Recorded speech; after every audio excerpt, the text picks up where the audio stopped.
Right at this exact moment, I am staring at my laptop screen, watching a scene I have waited 8 long years to see.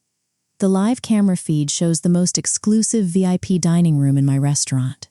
Sitting around the table are my father, my mother, and my sister. They're laughing, sipping expensive champagne, and trying their absolute hardest to impress the waiter. Let me ask you a question. How would you feel if your own parents threw the person you love into the trash just because they were poor? 8 years ago, my father did exactly that. Looking right at my husband, he told him, "You are nothing but a street beggar.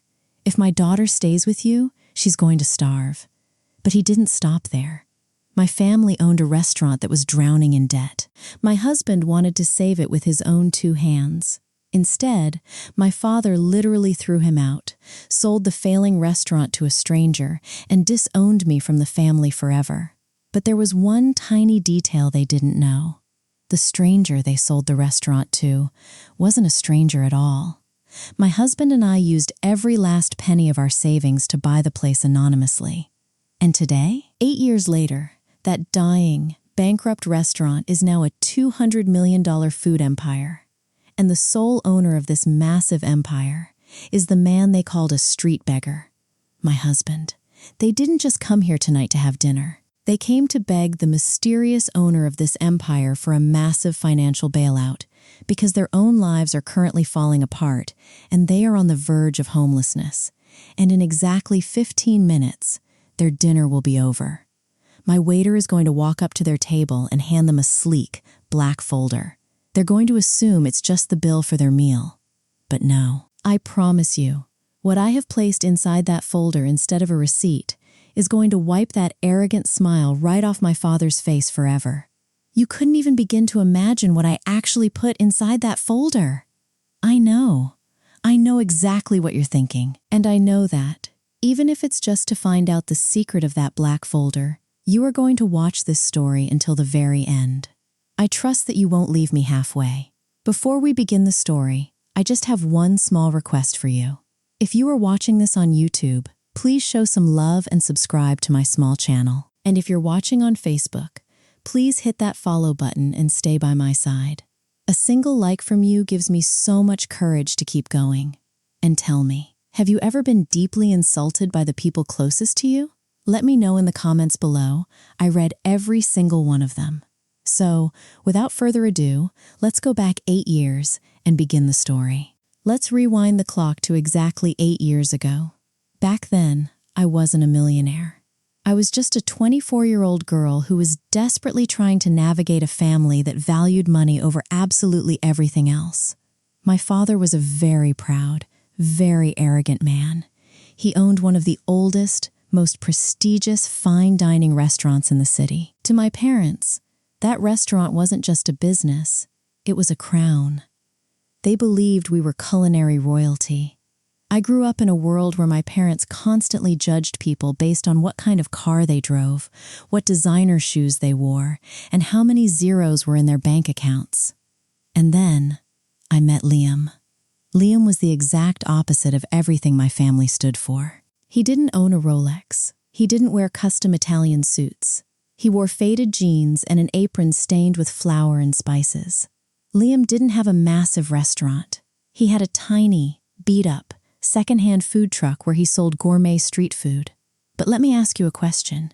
Have you ever tasted food made by someone who truly, deeply loves what they do? The kind of food where you can literally taste the soul and passion in every single bite? That was Liam. He was a culinary genius.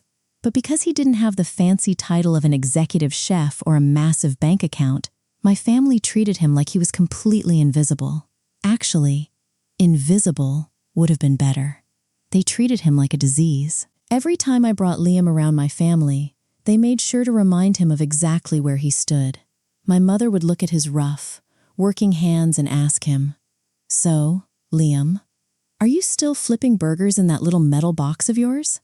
My sister would laugh and make jokes about how I traded a luxury lifestyle to smell like onions and garlic. But Liam never yelled back. He was the kindest, most patient man I had ever met.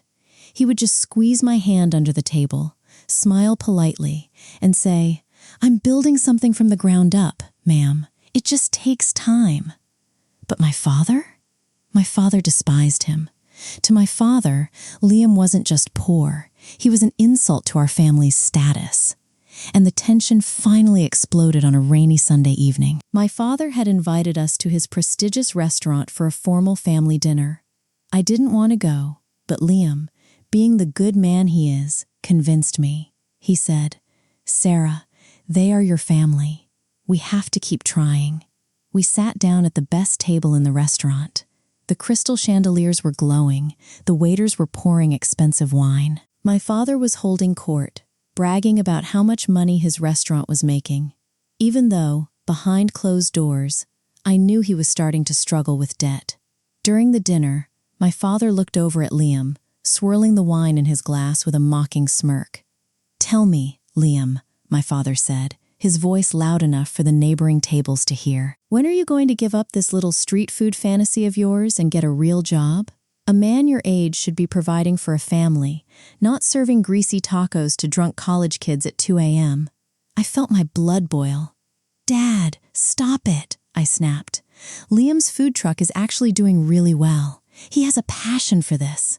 My father slammed his wine glass down on the table. The sharp sound made everyone jump.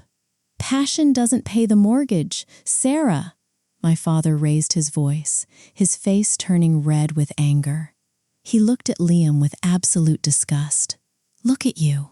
You have no money. You have no legacy.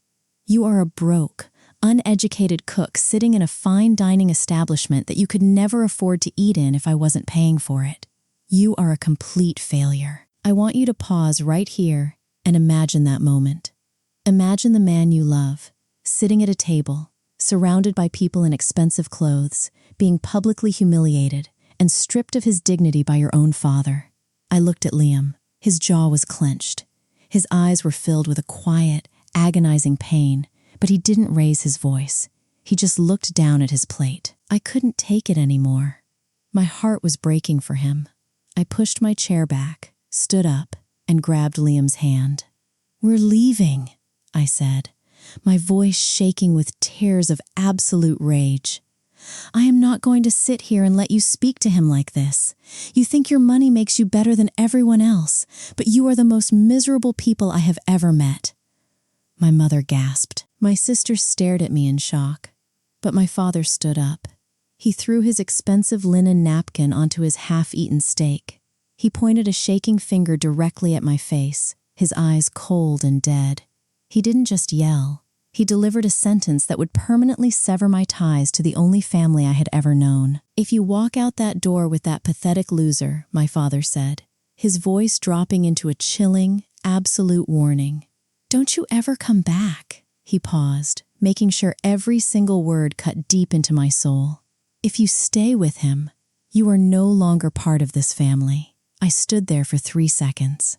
The entire restaurant was dead silent. I looked at my mother, hoping she would stop him. She just looked away. I tightened my grip on Liam's rough, flour-stained hand. I didn't cry. I didn't scream. "Goodbye, Dad," I whispered. We turned around and walked out of the heavy glass doors into the cold, rainy night. I had just lost my entire family. I had lost my inheritance. I had lost my safety net. But as we stood shivering in the rain, Liam wrapped his arms around me and pulled me into his chest. He was completely broke, but in his arms, I felt safer than I ever did inside that millionaire's restaurant.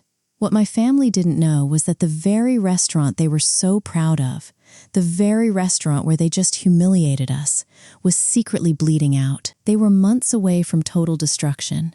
And the broke failure they just kicked out into the rain?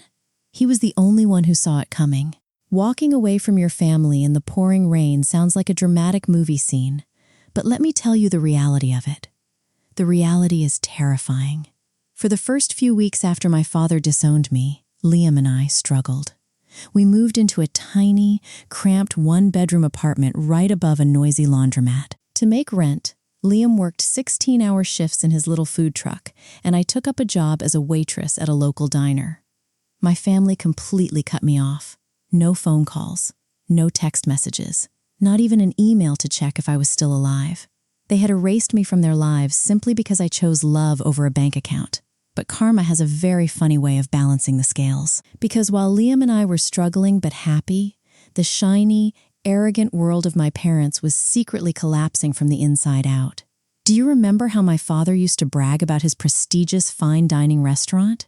He always acted like it was a gold mine.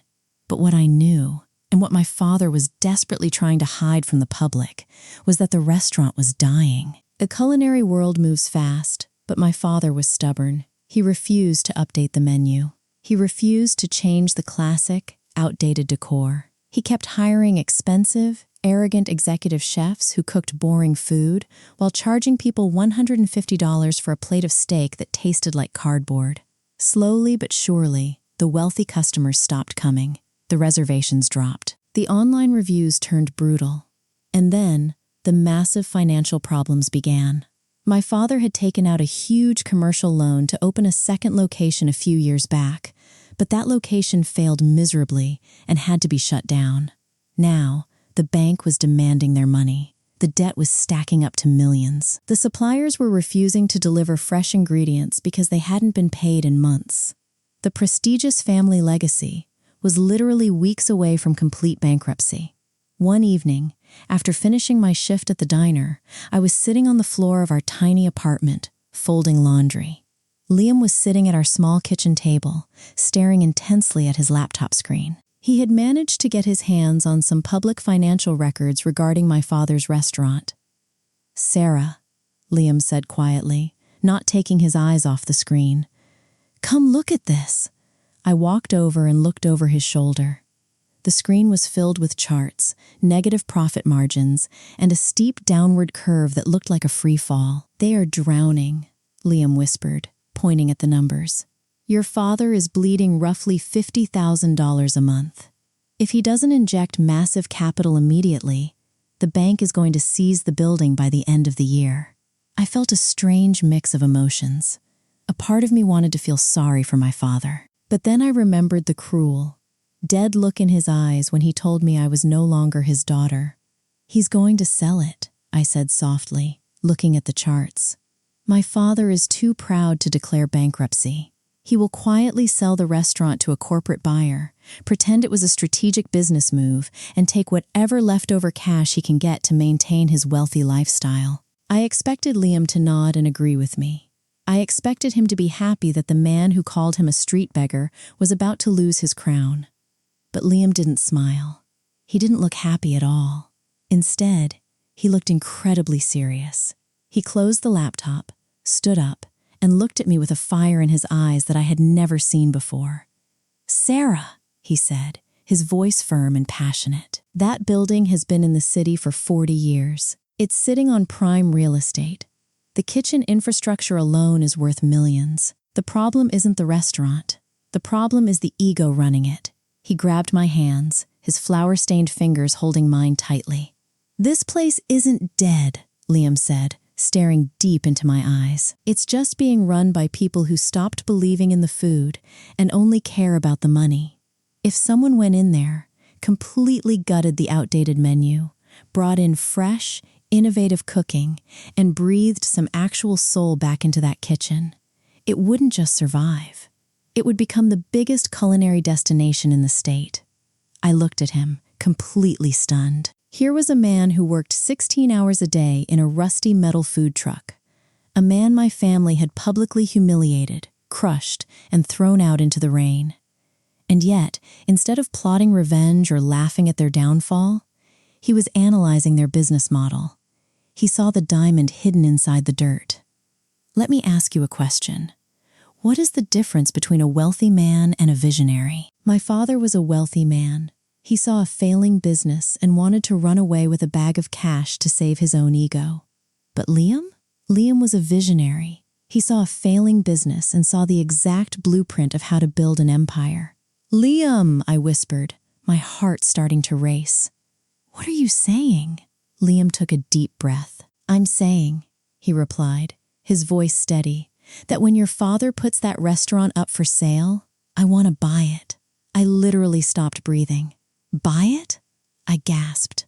"Liam, are you crazy? We barely have enough money to pay rent this month. My father is going to ask for hundreds of thousands of dollars just for the lease and the equipment. Even if we had the money, my father would rather burn that building to the ground than sell it to the man he called a failure. He doesn't have to know it's me, Liam said, a brilliant, sharp smile crossing his face. And as for the money, I have a plan. For the next 2 weeks, Liam didn't sleep. He worked out of his food truck during the day, and at night, he drafted the most aggressive, detailed, and brilliant business proposal I had ever seen. He mapped out an entire rebranding strategy. He created a revolutionary new menu. He built financial projections that proved the restaurant could turn a profit within 6 months under his management. And then, the news officially broke. Through some old friends who still worked in my father's kitchen, I found out the truth. My father had quietly listed the family restaurant for sale. He was desperately looking for a buyer who would take the massive debt off his hands. My mother and sister were already running their mouths to their wealthy friends, spinning a fake narrative. They told everyone that my father was simply retiring from the stressful restaurant business to focus on real estate. They were already planning what kind of luxury cars they would buy with the sale money. They thought they were about to get a massive payday. But what they didn't know was that the broke street beggar they had banished from their family was about to make the biggest gamble of his entire life. The pieces were moving into place, and the ultimate transfer of power was about to begin. Let me ask you something. Have you ever tried to help someone who is so blinded by their own ego that they actively choose to destroy themselves rather than accept your help? That is exactly what happened the day my family sold their legacy. When my father quietly listed the restaurant for sale, he thought investors would be lining up at his door, begging to buy it. He thought his prestigious name alone was worth millions.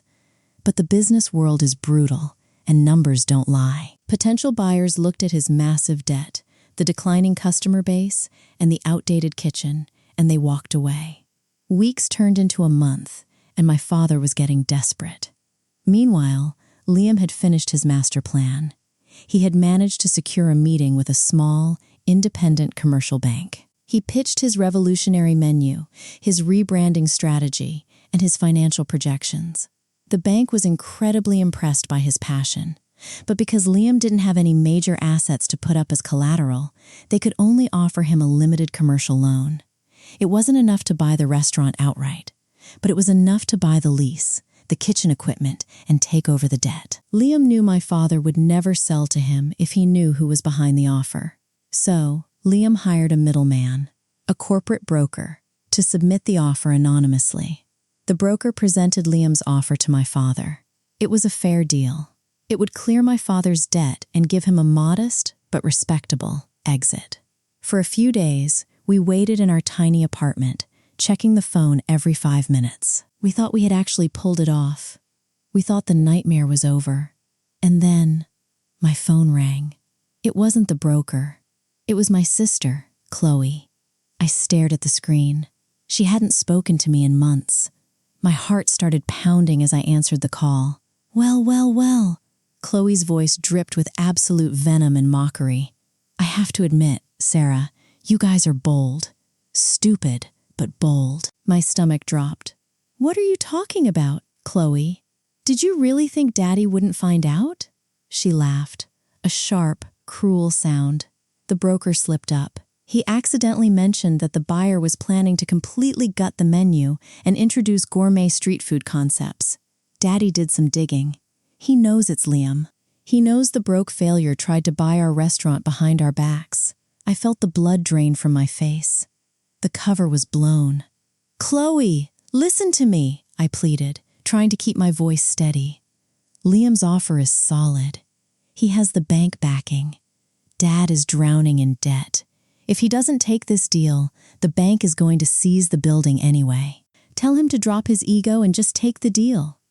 Take the deal? Chloe laughed even harder. Sarah, Daddy would rather burn that building to the ground than hand the keys over to a guy who smells like cheap cooking oil. We don't need your pathetic little loan money. Daddy just found a real buyer, a massive corporate developer. My heart stopped. A developer? What do you mean? A real estate firm bought the property this morning, Chloe said, her voice dripping with triumph. They don't care about the restaurant. They are going to bulldoze the entire building next month and turn it into a luxury parking garage for the new mall next door. Daddy got a massive cash payout. So, you can tell your little street chef to go back to his food truck. You guys lose. Again. She hung up the phone. I slowly lowered the phone from my ear. My hands were shaking. I looked over at Liam, who was standing in the kitchen, watching my face. He knew exactly what had happened. They rejected it, I whispered, tears of sheer frustration filling my eyes. Liam, I'm so sorry. My father found out it was you. He sold the building to a real estate developer. They're going to bulldoze it. They are going to turn the restaurant into a parking garage. I expected Liam to be furious. I expected him to punch the wall, to scream, to finally break under the weight of my family's relentless cruelty. He had spent weeks without sleep, pouring his heart and soul into that business plan, only to have it destroyed because of a rich man's ego. But Liam didn't scream. He slowly walked over to me, placed his hands on my shoulders, and looked deep into my eyes. His expression wasn't angry. It was incredibly, terrifyingly calm. Sarah, he asked quietly, did your sister say the developer bought the restaurant business? Or just the property? I frowned, trying to remember Chloe's exact words. She said they bought the property. They just want the land to build a parking garage. They don't care about the restaurant itself. Suddenly, a massive, brilliant smile broke across Liam's face. I looked at him like he was crazy. Liam, why are you smiling? We lost! My father took the cash and destroyed the building. No, Sarah, you don't understand, Liam said, his voice rising with excitement. He practically ran over to the table and grabbed his laptop. Your father is an arrogant fool. He was so blinded by his hatred for me and so desperate for a quick cash payout that he didn't realize what he actually just did. He turned the laptop screen toward me. If the developer only bought the land to bulldoze it, Liam explained rapidly, that means they are going to liquidate the restaurant's interior immediately. The commercial kitchen, the massive brick ovens, the luxury dining furniture, the liquor licenses, the actual brand name of the restaurant. The developer doesn't want any of it. They are going to sell off the guts of the business for absolute pennies just to clear out the building quickly. My eyes widened as I finally realized what he was saying. My father sold the shell, I whispered, goosebumps covering my arms. But he left the soul behind. Exactly, Liam said, his eyes burning with a fierce, unstoppable fire. Your father thought he defeated me, but all he did was make it 10 times cheaper for me to buy the pieces. We don't need his building, Sarah. We are going to buy his kitchen, his equipment, and his brand name for a fraction of the cost. We are going to move it to a new location, and we are going to build an empire that will make him regret the day he ever learned my name. Let me pause here for a second. If you ever feel like the world has completely shut the door in your face, I want you to remember this exact moment. Because sometimes a closed door isn't a rejection. Sometimes it's the universe forcing you to find the back door where the real treasure is hidden. The very next morning, Liam took our bank loan and contacted the real estate developer. Just as he predicted, the developer was desperate to get rid of the restaurant equipment so they could start demolition. For the price of absolute pennies, Liam legally purchased the massive commercial ovens, the high-end kitchen gear, the liquor licenses, and most importantly, the legal rights to the original restaurant's brand name. My family was busy popping champagne, celebrating their victory, and laughing at the broke street chef. They had absolutely no idea that Liam had just quietly collected the ashes of their failure and was about to use them to build a $200 million fire. If you've ever watched a movie about successful entrepreneurs, they always show the glamorous parts. They show the brilliant idea, a quick montage of them working hard with some upbeat music playing in the background, and then boom, they are millionaires. But real life doesn't have background music. Real life is terrifying. Real life is standing in an empty room, looking at your bank account, and realizing that if you fail, you are going to end up sleeping on the streets. After Liam brilliantly bought the equipment and the legal rights to my father's old restaurant from the developer, we had one massive problem left. We needed a location, and we needed to renovate it. We had used almost the entire bank loan to buy the equipment. After paying our tiny apartment's rent and buying some cheap groceries, we looked at our combined savings. We had exactly $50,000 left to our names. $50,000 might sound like a lot of money to some people, but in the restaurant industry, it's nothing. Opening a high-end restaurant in a decent neighborhood usually costs anywhere from $500,000 to $1 million. We didn't have investors. We didn't have a rich daddy to bail us out. If this 50 grand ran out before we opened the doors, the dream was completely dead. We spent weeks driving around the city in Liam's old, rusty food truck, looking for a location we could actually afford. Finally, we found it. It was an abandoned, dusty warehouse in an old industrial district. The neighborhood wasn't glamorous. The building looked terrible. The windows were cracked, the floor was covered in dirt, and the plumbing was a mess. But the rent was incredibly cheap. And Liam? Liam looked at that dusty warehouse like it was a palace. "This is it," he said, walking through the empty, echoing space, running his hand along the exposed brick walls. "It's raw. It's real. We're going to build an open-concept kitchen right in the middle. People aren't just going to come here to eat, Sarah. They are going to come here to watch art being made." We signed the lease the next morning. And then the real nightmare began. Because we couldn't afford to hire professional construction crews, Liam and I had to do almost everything ourselves. During the day, I still worked my shift as a waitress at the local diner just so we could afford food. The minute my shift ended, I would run to the warehouse. I want you to picture the man my father called a lazy, broke failure. For 3 straight months, Liam didn't sleep for more than 4 hours a night. I watched him physically break his back for this dream. He laid the plumbing pipes himself. He installed the heavy commercial ovens we had bought from my father's old restaurant. He sanded the wooden floors until his hands literally bled. There were nights when I would walk into the warehouse at 2 a.m. and find him sleeping on a piece of cardboard on the floor, covered in paint and drywall dust, holding a wrench in his hand. I would sit beside him, wiping the dust off his face, quietly crying because it broke my heart to see him working so hard. But every time he woke up and saw me crying, he would just smile, kiss my forehead, and say, "We're building our castle, Sarah. Just a little more."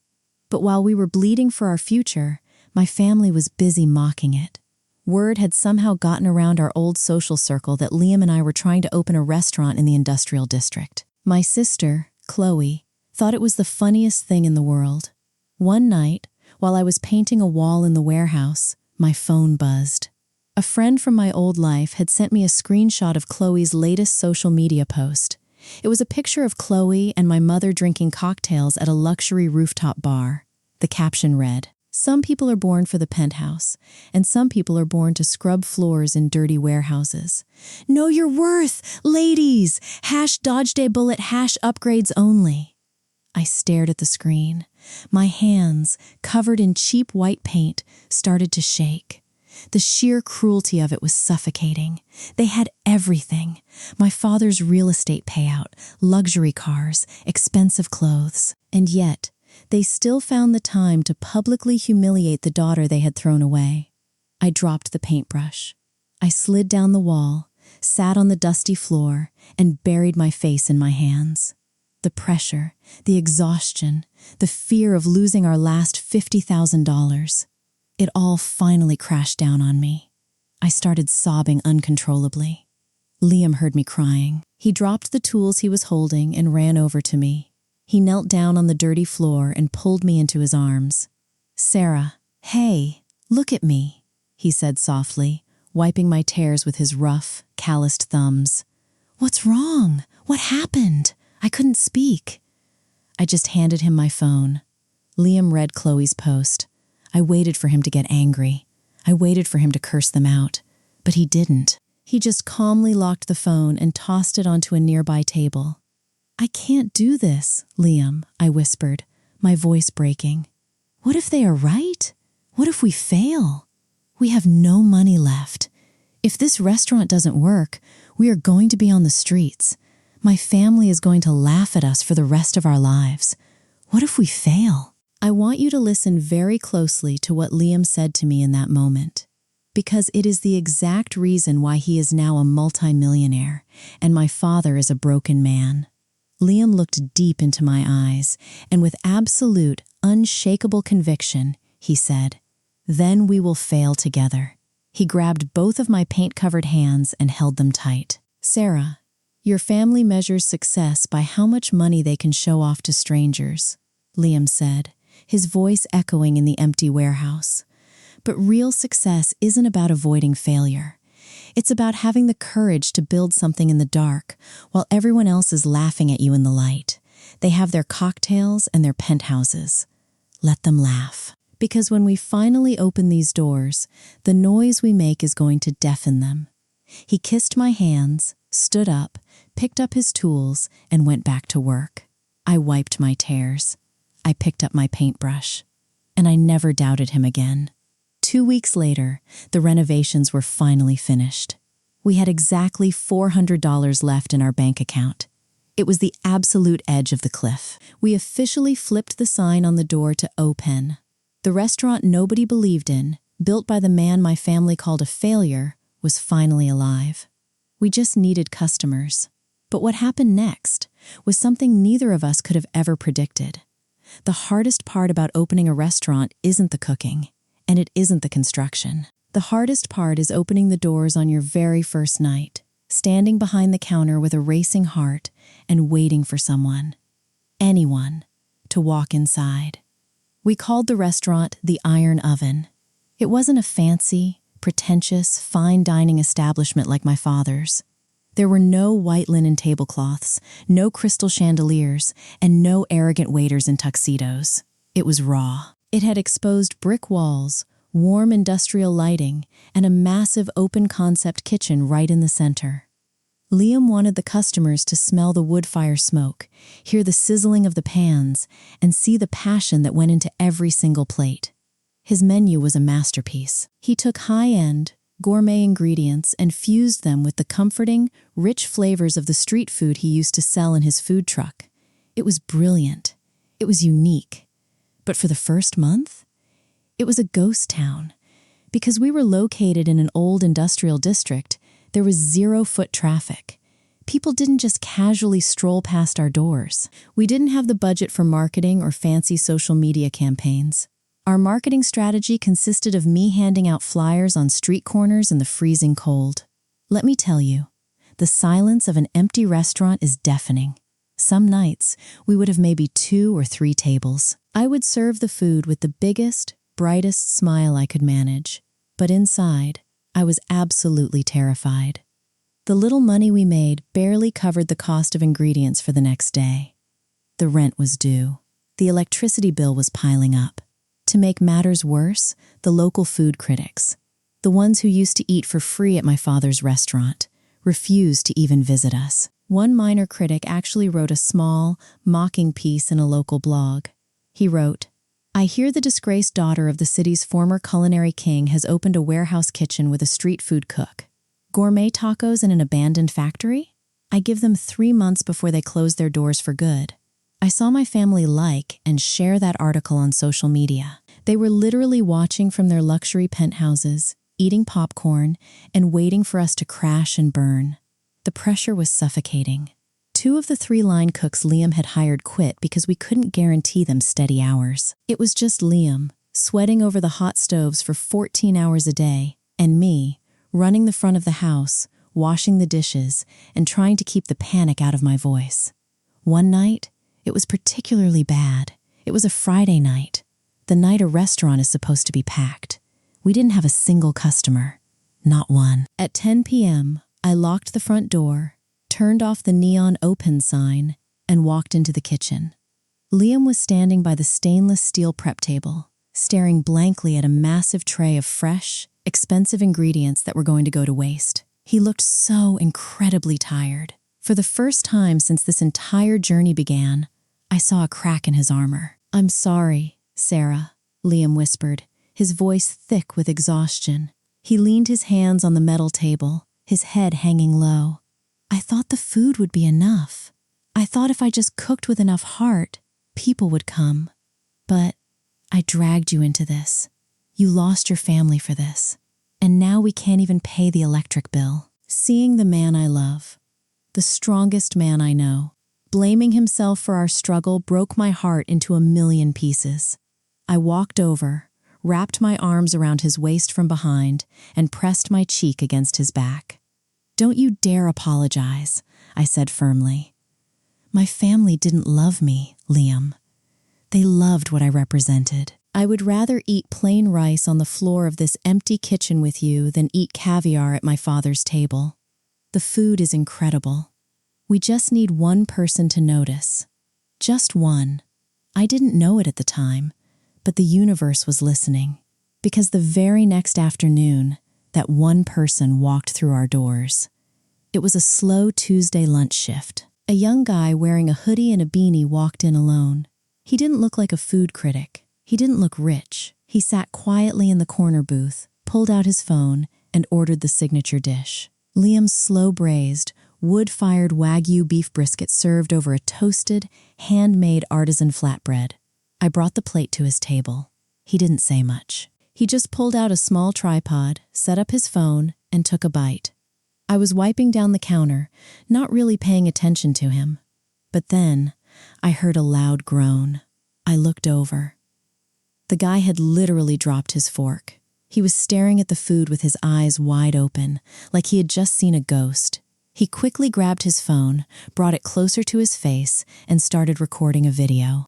He finished the entire plate in less than 5 minutes. He paid his bill in cash, left a massive $50 tip, and walked out without saying a single word. Liam and I thought it was just a weird encounter. We cleaned up and went home, mentally preparing for another depressing, empty Wednesday.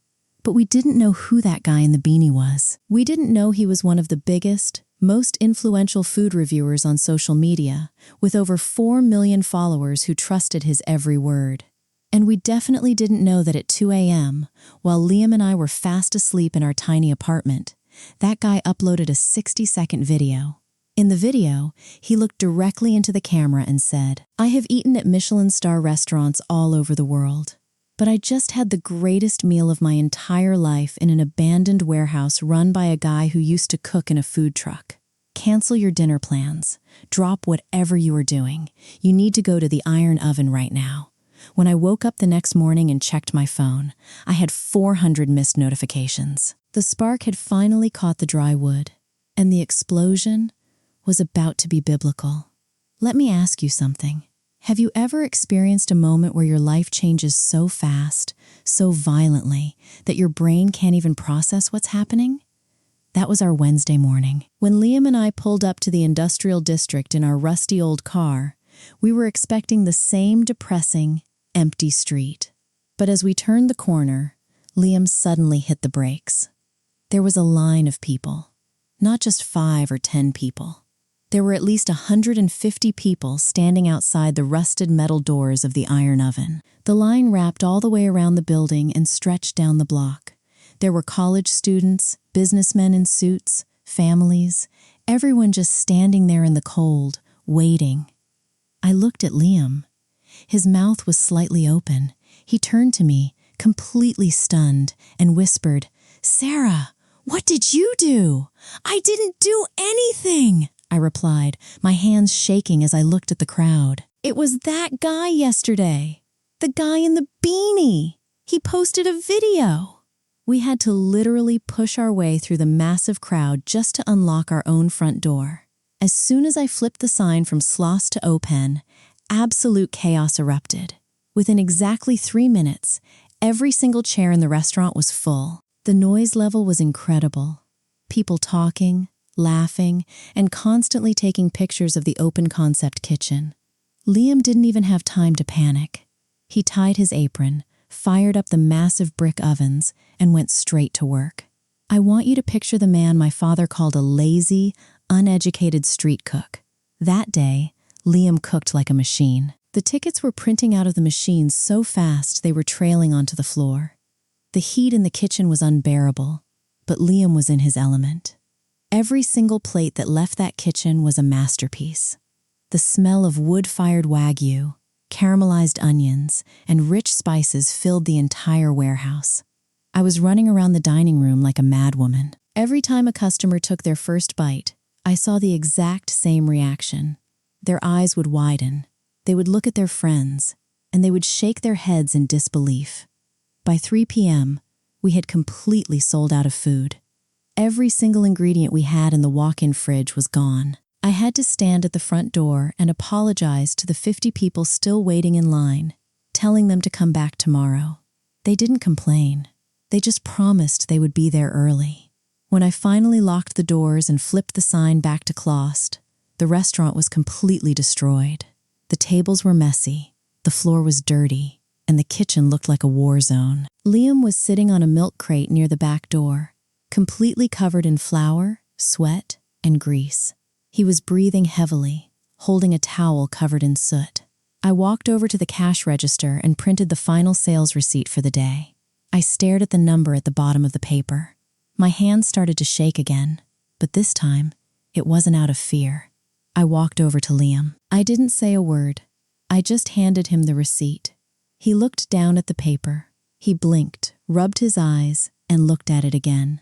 In one single afternoon, we had made enough money to pay the entire month's rent, the electric bill, and restock the kitchen for the entire week. Liam looked up at me. The exhaustion in his eyes was completely gone, replaced by an overwhelming, blinding joy. He dropped the towel, grabbed me by the waist, lifted me right off the floor, and spun me around the kitchen. We were laughing, crying, and holding on to each other like our lives depended on it. The curse was finally broken, but Wednesday was just the spark. The real fire started over the next few months. That viral video wasn't a one-time fluke. The food was simply too good to ignore. The local food critics, the ones who had mocked us and refused to visit, suddenly started begging for reservations. But we didn't take reservations. We made everyone, including the fancy critics, stand in line outside the warehouse just like everybody else. By our 6th month, the Iron Oven wasn't just a restaurant anymore. It was a cultural phenomenon. Major national food networks flew their camera crews out to film Liam cooking. Celebrities started showing up, posting pictures of Liam's signature dishes on their social media. We hired a massive team of professional chefs, but Liam still oversaw every single plate. And then, exactly 1 year after we opened our doors, the real sharks started circling. A sleek black Mercedes pulled up to the restaurant before we opened. A man in a sharp $5,000 suit walked in. He wasn't a food critic. He was a senior partner from one of the largest hospitality investment groups in the country. He sat down at a table with Liam and me, pulled out a thick contract, and placed it on the table. "Liam," the investor said smoothly, "you are the hottest chef in America right now, but you are trapped in one warehouse. We want to take the Iron Oven national.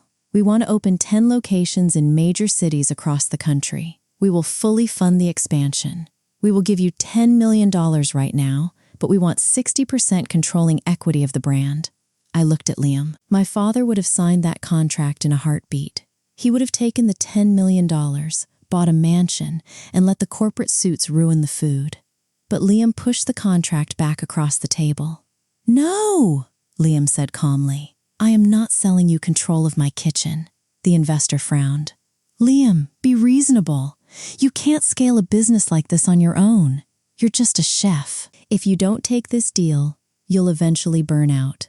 Liam leaned forward, looking the powerful investor dead in the eyes. "I'm not just a chef," Liam said, his voice cold and absolute. "And I don't need your money to scale. I own the supply chain. I own the recipes. I own the brand.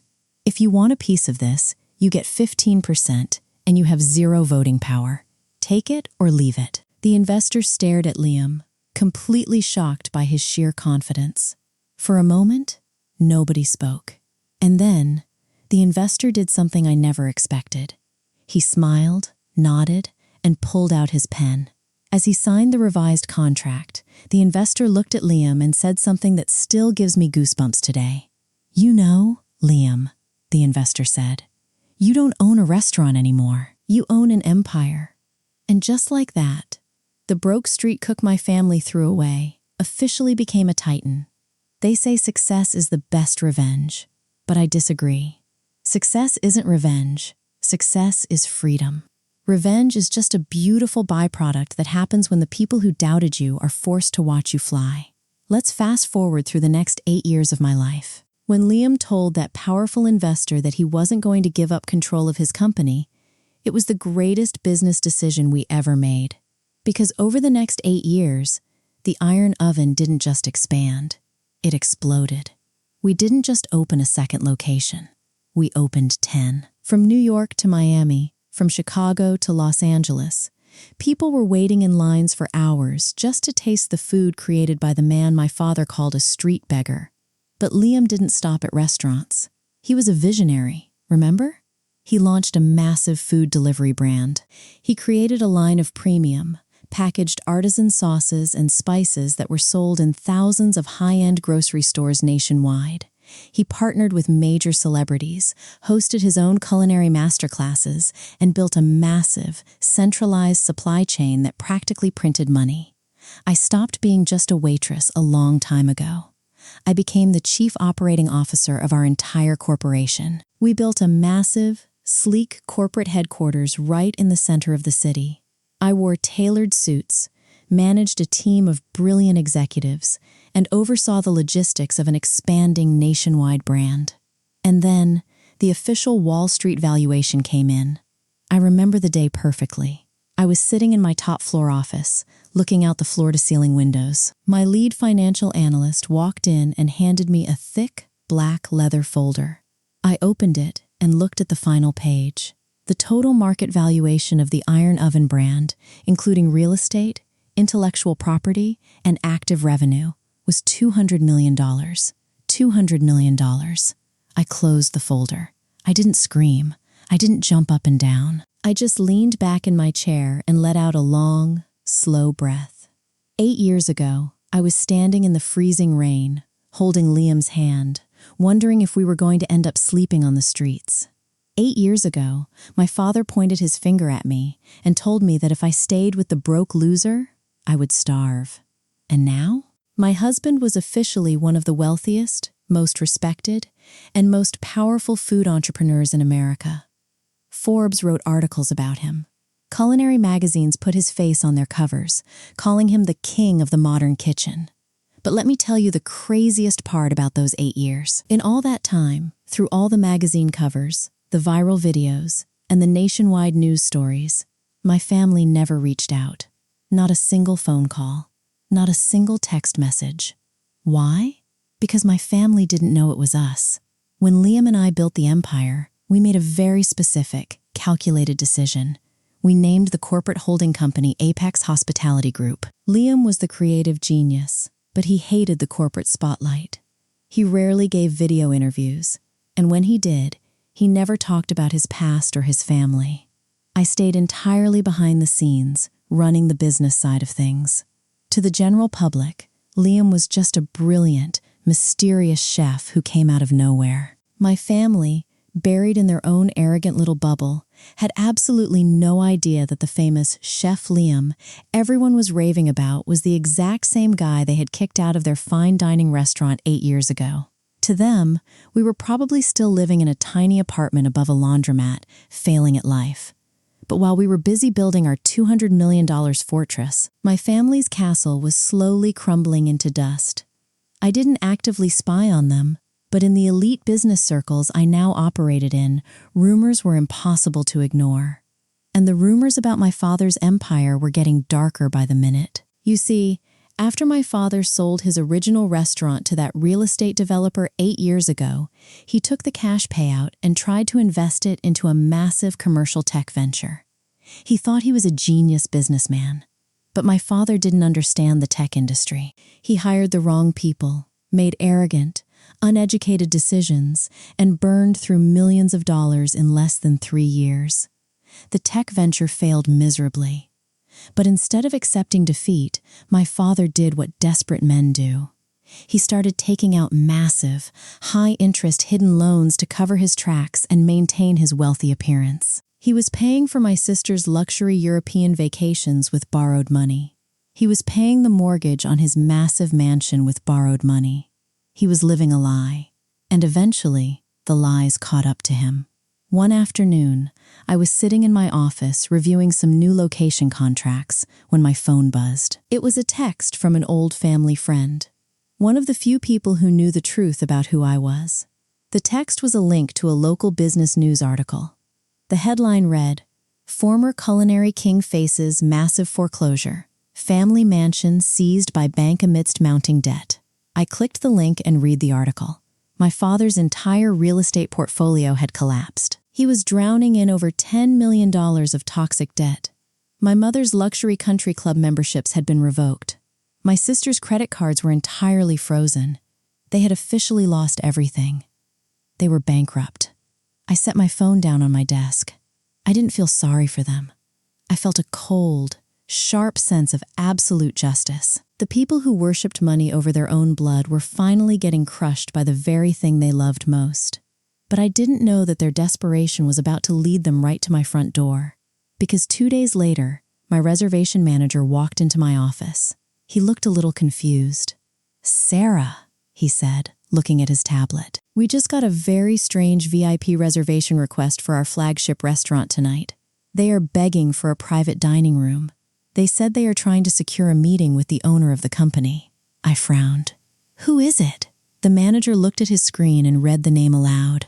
When he said the name, the air in my office completely froze. A slow, chilling smile spread across my face. My family was asking for a table. Let me ask you a question. What do arrogant people do when they finally run out of money? Do they humble themselves? Do they apologize for their past mistakes and ask for genuine help? No, they panic. They put on their best fake smiles, they wear their last remaining designer clothes, and they try to manipulate someone else into paying for their survival. When my reservation manager read my father's name off that VIP request list, my heart didn't skip a beat. I didn't feel anxious. I felt a cold, calculated thrill. It had been 8 years, 8 years of total radio silence. And now they were standing at my door. "They want a private dining room?" I asked my manager, keeping my voice completely neutral. "Yes," the manager replied, looking slightly annoyed.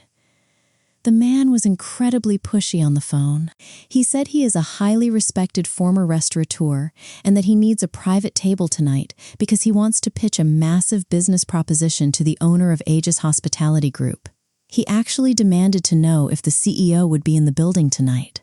I leaned back in my leather chair and smiled. My father was completely desperate. He was drowning in $10 million of toxic debt, and the banks were literally days away from throwing him and my mother out onto the streets. He had burned bridges with every single wealthy friend and investor he knew. Nobody in the city would lend him another dime. So, what was his final, desperate master plan? He saw the booming success of our company, the iron oven, and the massive corporate entity behind it.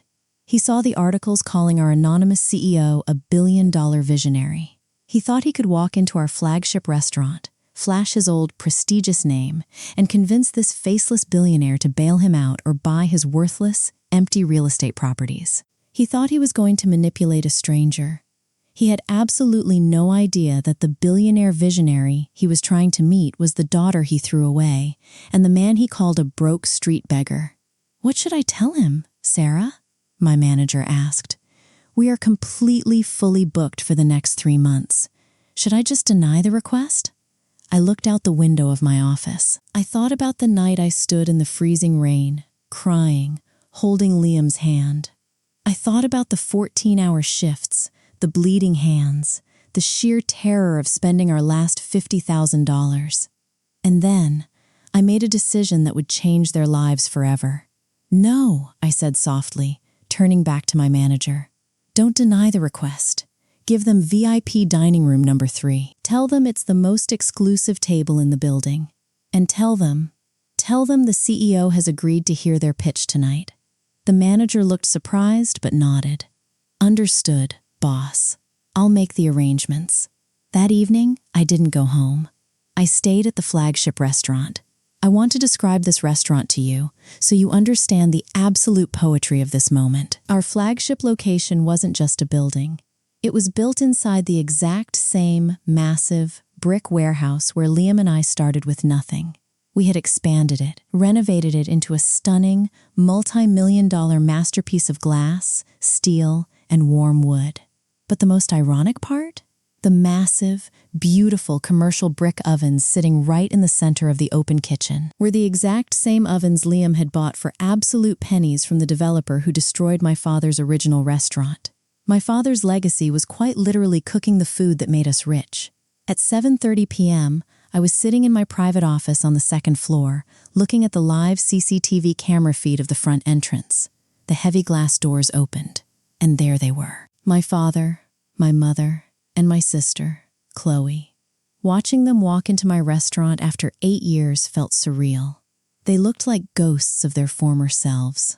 My father was wearing an old, slightly faded, tailored suit. His shoulders were slumped, and he looked exhausted. My mother and sister were wearing heavy makeup, carrying designer bags, trying desperately to project an image of extreme wealth. But I could see the panic in their eyes. They looked around the packed, buzzing, luxurious restaurant, clearly intimidated by the sheer scale of the empire. The hostess greeted them warmly and escorted them through the main dining floor. I watched on the cameras as my father looked around, trying to catch the eye of the manager, acting like he was an important VIP. They were led up the glass staircase and ushered into VIP dining room number 3. The door closed behind them. I switched the camera feed to the private dining room. There was no audio, but I didn't need it. I could see their body language perfectly. My father wiped sweat from his forehead. He pulled a thick folder out of his briefcase and placed it on the table. It was his desperate bailout pitch. My sister was taking selfies, trying to pretend she belonged in a place like this. My mother was nervously sipping the expensive water the waiter had poured. They were waiting for the mysterious CEO. They were waiting for their savior. I picked up my phone and called Liam. He was downstairs, running the kitchen pass. "Liam," I said, my voice completely steady. "They are here. They are in room 3. There was a brief pause on the line. I could hear the roar of the busy kitchen in the background. "Are you ready for this, Sarah?" Liam asked softly. His voice held no anger, only deep, unwavering support. "I have been ready for 8 years," I replied. "Send up the champagne. Tell the waiters to clear the floor outside room 3. I am going in." I hung up the phone. I stood up, smoothed out my sharp, black tailored blazer, and looked at myself in the mirror. I took one final, deep breath. The time for hiding was officially over. It was time to serve the main course. I stood outside the heavy oak door of VIP dining room number 3. The hallway was completely silent. I could hear the faint, muffled sounds of the busy restaurant downstairs, but up here, it was just me and my racing heartbeat. Let me be completely honest with you for a second. When you wait 8 years for a moment like this, you expect to feel angry. You expect to walk into that room screaming and throwing things. But as I placed my hand on that cold metal door handle, all the anger just vanished. It was replaced by a chilling, absolute calm. I pushed the door open. The room was stunning, bathed in warm amber light, with floor-to-ceiling windows overlooking the glowing city skyline. My father was pacing near the window, muttering under his breath, rehearsing his desperation pitch. My mother and sister were sitting at the massive mahogany table, adjusting their hair and whispering nervously. When the door clicked shut behind me, they all snapped to attention. They threw on their biggest, fakest, most professional smiles, ready to greet the billionaire savior they had been waiting for. I didn't say a word. I just stood at the head of the table, wearing my sharp black suit, and looked right into my father's eyes. I want you to imagine the sheer magnitude of the silence in that room. It was suffocating. For about 3 agonizing seconds, Their brains simply refused to process what their eyes were seeing. They were expecting to see an old, wealthy corporate titan walk through that door. Instead, they were staring at the daughter they had treated like absolute garbage and thrown out into the rain 8 years ago. I watched as my father's rehearsed, confident smile literally melted off his face. His jaw went slack. The leather folder he was holding slipped from his fingers and hit the carpet with a soft thud. Chloe was the first to break the silence. "Sarah?" she whispered, her voice cracking, high-pitched with pure confusion. She looked around the luxurious VIP room and then back at my tailored suit. What are you doing here? Did you get a job here as a manager?" I couldn't help it. I let out a soft, cold laugh. It was genuinely fascinating to me. Even when faced with the impossible, her spoiled, arrogant brain still desperately tried to put me beneath her. I slowly walked to the head of the table. I didn't sit down. I placed both hands flat on the polished wood, leaned forward, and stared dead at my father. "I am not a manager, Chloe," I said, my voice dangerously steady, carrying to every corner of the quiet room. "I am the Chief Operating Officer of Aegis Hospitality Group, and the CEO you came here begging to meet tonight is my husband, Liam. If I had detonated a bomb in the center of that table, the shockwave would have been less violent." My father physically stumbled backward, his back hitting the glass window. His face turned the color of ash. That's impossible," Chloe stammered, shaking her head frantically. "Aegis is a $200 million empire! Liam was a broke street cook! You guys had nothing! This is a joke!" "We had nothing because you took everything from us," I replied, locking my eyes onto hers until she physically shrank back into her chair. "But we didn't stay broken, Chloe. We took the ashes of your father's failure, and we built a fortress." I turned my gaze back to my father. He looked destroyed. He was staring at the floor, breathing heavily, his mind finally connecting the dots. The street beggar he had banished from his family was the absolute titan he was trying to beg for a bailout. And right then, my mother went into pure survival mode.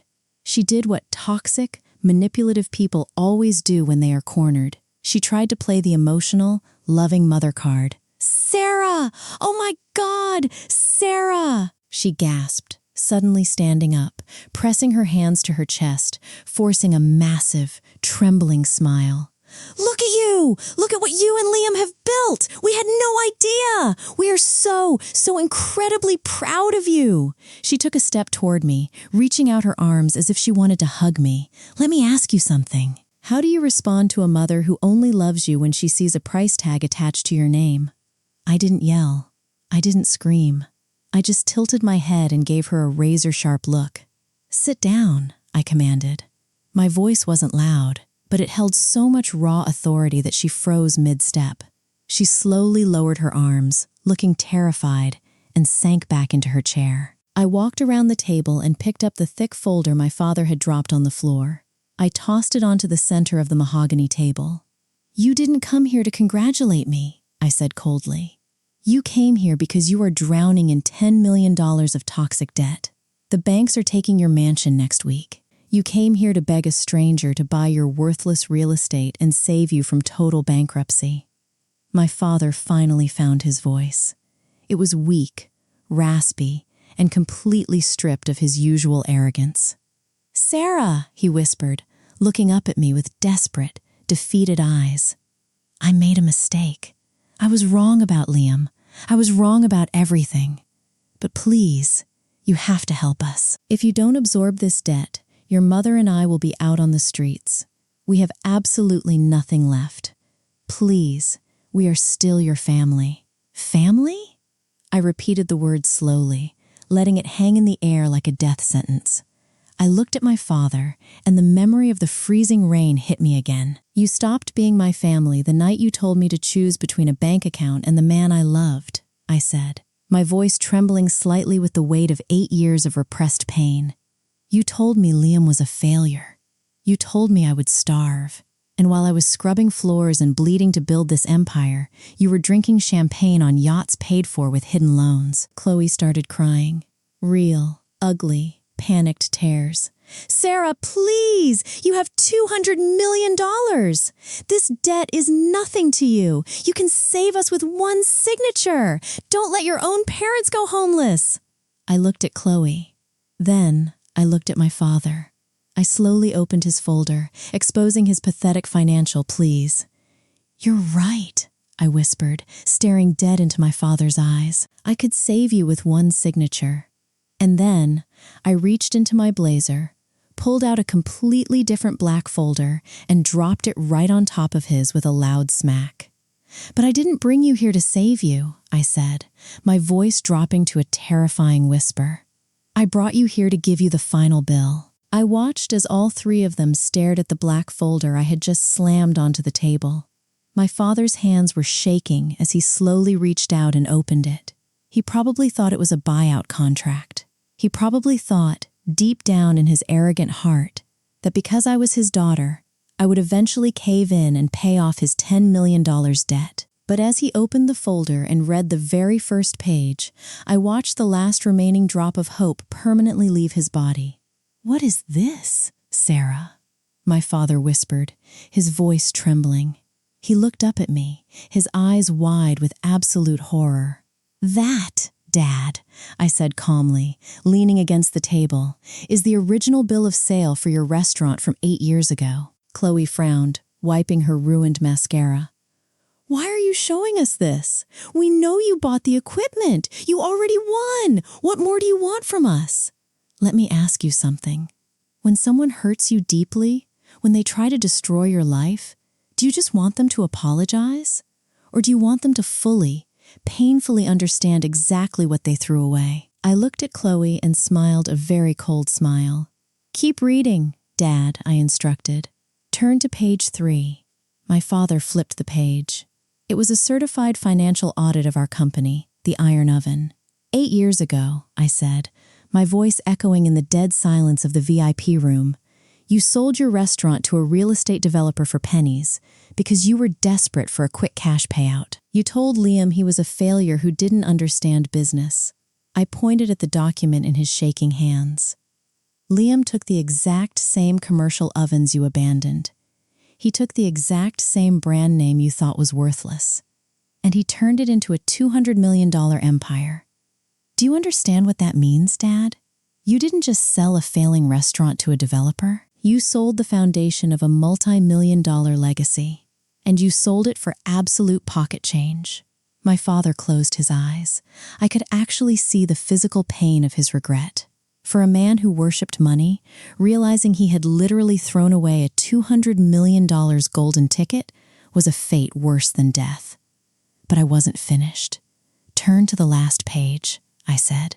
My father slowly turned to the final document in the folder. It was a legal contract drafted by my corporate lawyers.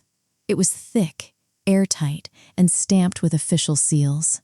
"You came here tonight asking for a bailout," I continued, walking slowly around the table, standing right behind my father's chair. "You want me to absorb your $10 million of toxic debt so the bank doesn't take your mansion next week. You want me to save you from homelessness." My mother immediately clasped her hands together, tears streaming down her face. "Please, Sarah, we are begging you. We have nothing left. I'll do anything. Your father will do anything." "Anything?" I repeated softly.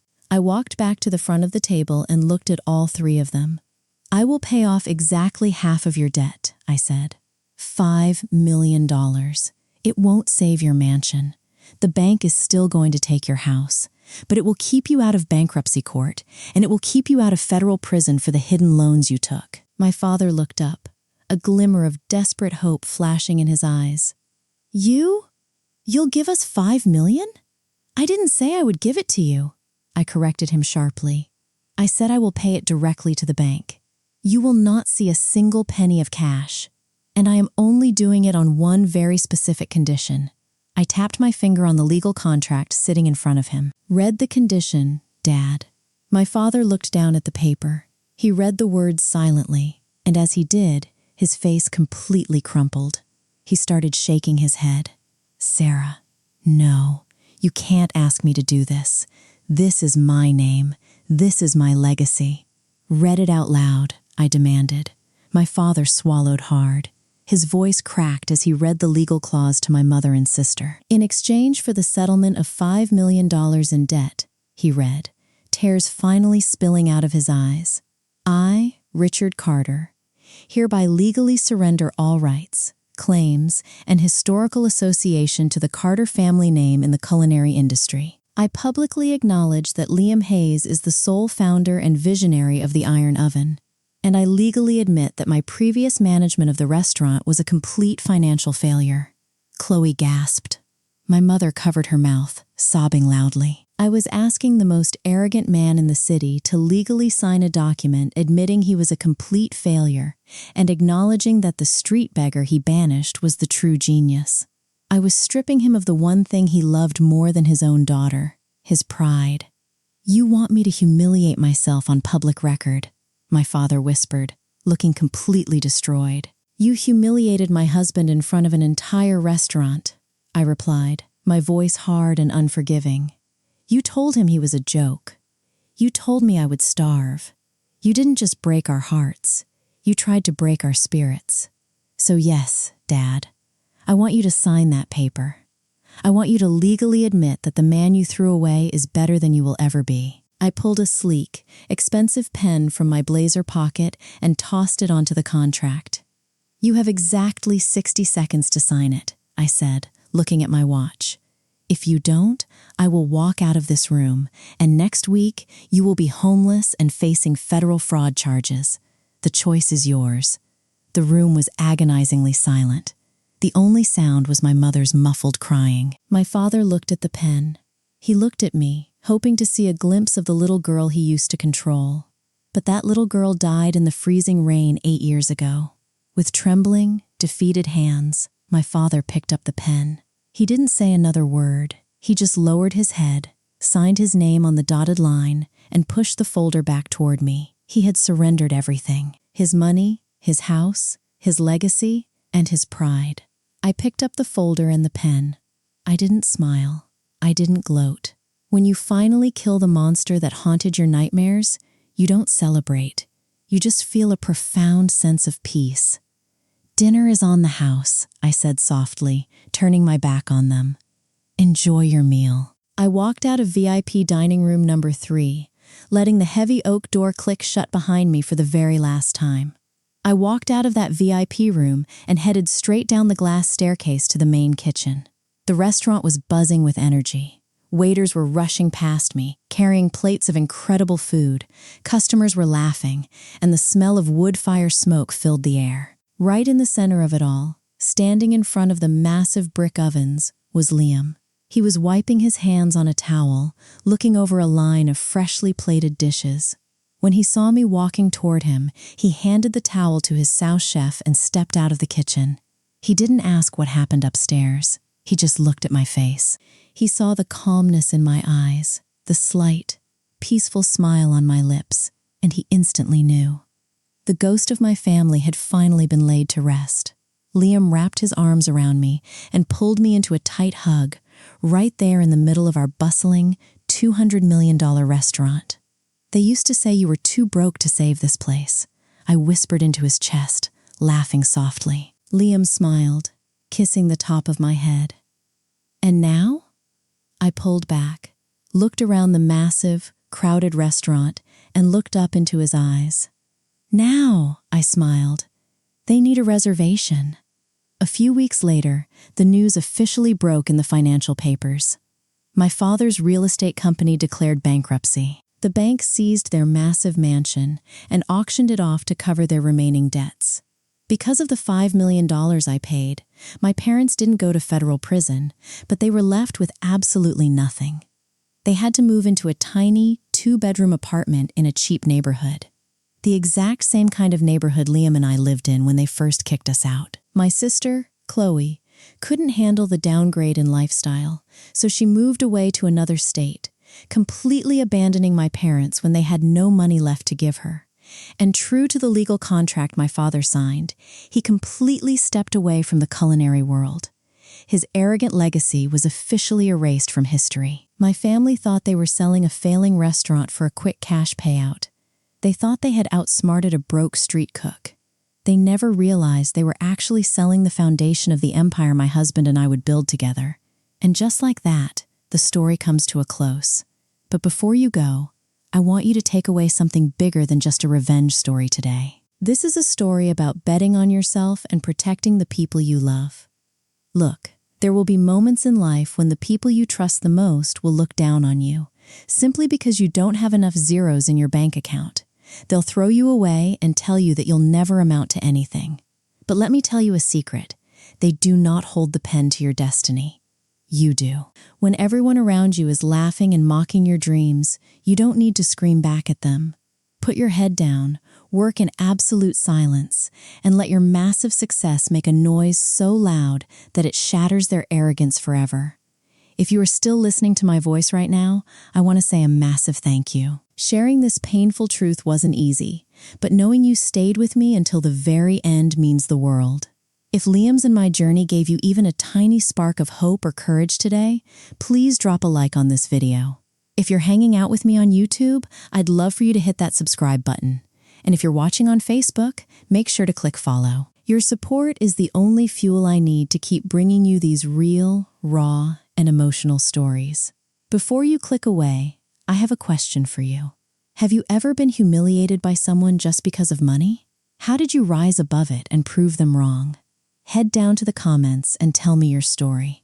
I promise I read every single one of them. Take great care of yourselves, keep believing in your dreams, and I'll catch you in the next story very soon. Bye for now.